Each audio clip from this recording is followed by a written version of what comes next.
श्री रामनवमी निमित्त बुधवारी 17 एप्रिलला नगर शहरातून काढण्यात येणाऱ्या मिरवणुकीदरम्यान कुठलाही अनुचित प्रकार घडू नये आणि शहरातील कायदा आणि सुव्यवस्था अबाधित राहावी यासाठी पोलीस प्रशासनाने जय्यत तयारी केली असून या मिरवणुकीवर ड्रोनसह सीसीटीव्ही कॅमेऱ्यांद्वारे नजर ठेवली जाणार आहे। मिरवणुकीसाठी 350 पोलिसांचा बंदोबस्त तैनात करण्यात येणार आहे।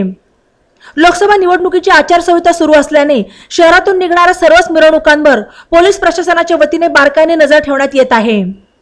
तसेच निवडणुकीच्या काळात कायदा आणि सुव्यवस्था अबाधित राहण्यासाठी योग्य ती खबरदारी घेण्यात येत आहे। रामनवमी निमित्त बुधवारी नगर शहरातून मिरवणूक काढण्यासाठी सकल हिंदू समाज, हिंदू राष्ट्र सेना आणि सावेड येथील मंडळाने पोलिसांकडे परवानगी मागितली आहे। दरम्यान पोलीस अधीक्षक राकेश ओला यांनी मंगळवारी 16 एप्रिलला दुपारी मिरवणूक मार्गावरील सर्व प्रमुख चौकांची बारकाईने माहिती घेऊन अधिकाऱ्यांना सूचना केल्या।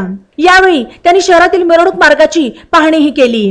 यावेळी त्यांच्या समवेत अप्पर पोलीस अधीक्षक प्रशांत खैरे, शहराचे उपविभागीय पोलीस अधिकारी अमोल भारती यांच्यासह कोतवाली पोलीस स्टेशनचे पोलीस निरीक्षक प्रताप दराडे आणि इतर अधिकारी कर्मचारी उपस्थित होते।